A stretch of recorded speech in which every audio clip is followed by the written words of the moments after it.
নমস্কার সবাইকে, আমার চ্যানেলে সবাইকে স্বাগত জানিয়ে আবারও চলে এলাম একটা নতুন রেসিপি নিয়ে।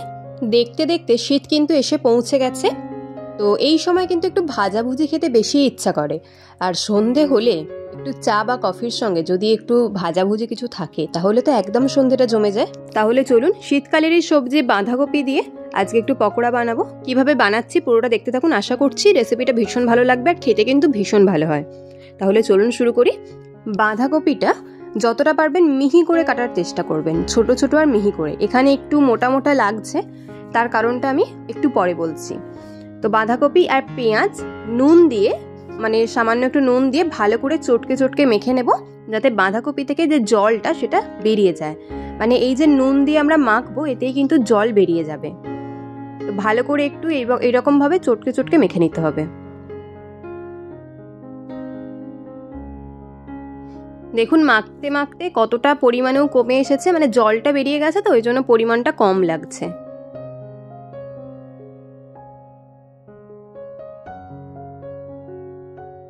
দেখুন কতটা জল বেরিয়ে গেছে। তো এই জলটা কিন্তু ফেলে দেবো আমরা। তো জলটা ফেলে দিয়ে তারপর এটাকে মিনিট 5 মতো একটু রেখে দেব চাপা দিয়ে, ততক্ষণে আরও একটু জল বেরিয়ে যাবে। এটাকে একটু চাপা দিয়ে রেখে দেবো।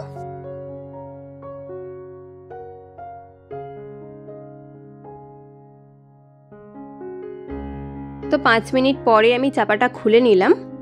এরপর এতে দিয়ে দেবো একে একে একটু কড়াইশুঁটি দিলাম, তারপর দিচ্ছি একটা ডিম। ডিমটা ফাটিয়ে দিয়ে দেব। তো আপনারা কড়াইশুঁটি যদি না দিতে চান চিনে বাদামও দিতে পারেন। এরপর একটা মিডিয়াম সাইজের আলু গ্রেট করে দিয়ে দিচ্ছি।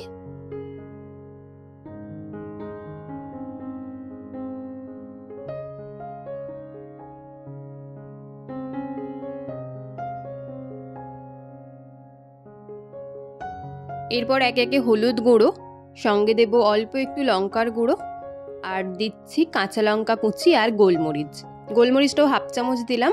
দিয়ে দিচ্ছি কাঁচা লঙ্কা কুচি। কাঁচা লঙ্কাটা একটু বেশি দিচ্ছি আমি। এখানে আমি 3টে কাঁচা লঙ্কা কুচিয়ে রেখেছি, আপনারা ঝালটা কমিয়ে বাড়িয়ে নেবেন। এরপর ময়দা দিচ্ছি 2 চামচ, আর তারপর দেবো 1 চামচ কর্নফ্লাওয়ার। আমি প্রথমে 2 চামচ ময়দা আর 1 চামচ কর্নফ্লাওয়ার দিয়ে এটাকে মাখাবো। স্বাদ মতো একটু নুন দিয়ে দিলাম। মানে মাখাতে মাখাতে যতটা পরিমাণ ময়দা লাগবে বা কর্নফ্লাওয়ার লাগবে সেইভাবে দিতে থাকবো।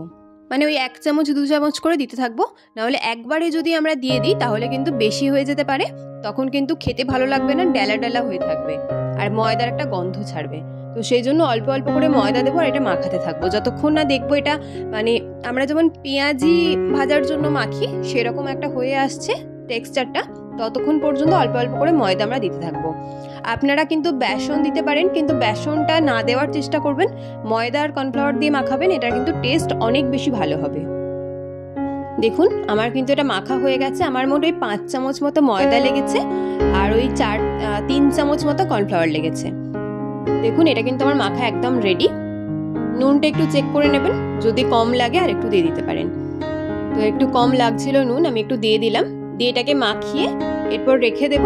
তারপর তেলটা যতক্ষণ না গরম হচ্ছে ততক্ষণ পর্যন্ত এটা রেস্টে রাখবো। এরপর কড়াই বসিয়েছি, কড়াইতে দিয়েছি সাদা তেল। কড়াইটা কিন্তু হালকা গরম হবে, তারপর আমরা তেল দেব, সাদা তেল আর সর্ষের তেল।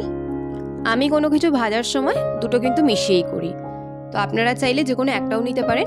তো মিশিয়ে করলে এর টেস্ট কিন্তু ভালো হয়।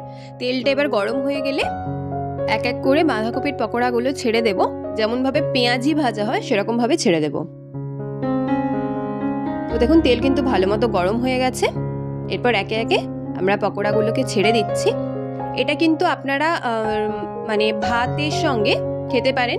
ভাতের সাথে ডাল আর এই ভাজা হলে কিন্তু মন্দ লাগে না, বা সন্ধ্যের দিকে চা কফির সঙ্গেও খেতে পারেন। আর এখানে এই বাঁধাকপিগুলো একটু মোটা মোটা কাটা হয়েছে, কারণ এটা আমি পকোড়া মানে বানানোর জন্য কাটিনি, এটা মা কেটেছিল তরকারি বানানোর জন্য। তো বেশি হয়ে গেছিলো, সেখান থেকে আমি নিয়েছি। ওই জন্য আমি প্রথমে বললাম আপনারা মিহি করে কাটার চেষ্টা করবেন, যতটা পারবেন ছোট ছোট আর মিহি করবেন। এতে কিন্তু বাঁধাকপিটা খেতে বেশ ভালো লাগে আর ভেতরটা মশলাটা খুব ভালো মতো চারদিকে পৌঁছায়। তো এরপর এটাকে উল্টে পাল্টে ভেজে নেব। প্রথমের দিকে কিন্তু মানে পকোড়াগুলো দেওয়ার পরে একদম লো ফ্লেমে কিছুক্ষণ ভাজতে হবে, নাহলে বাঁধাকপিটা ভেতরে সেদ্ধ হবে না। তাহলে দেখতেই পেলেন কতটা সহজ এরকম বাঁধাকপির পকোড়া বানানো, আর খেতে কিন্তু ভীষণ ভালো হয়। আর এই যে পকোড়াগুলোর ওপর একটু চাট মশলা আর একটু বিট নুন ছড়িয়ে এটাকে সার্ভ করুন, খেতে কিন্তু ভীষণ ভালো লাগে। তাহলে এরকম নতুন নতুন সহজ রেসিপি পাওয়ার জন্য চ্যানেলটা সাবস্ক্রাইব করে পাশে থাকবেন। লাইক কমেন্ট শেয়ার করতে একদম ভুলবেন না। আর যদি কোনো রেসিপি দেখতে চান অবশ্যই কমেন্ট করে জানাবেন, আমি শেয়ার করবো আপনাদের সঙ্গে। আর দেখতেই পাচ্ছেন কতটা সুন্দর দেখতে হয়েছে। তো এখানে দেখুন 2 রকম কালার দেখা যাচ্ছে, কারণ একটা আমি ভেজে নিয়েছি পুরোটা, আর একটা আমি অর্ধেক ভেজে রেখে দিয়েছি। তো সেই জন্য আমি দুটোকেই আমি সাজিয়ে নিয়েছি।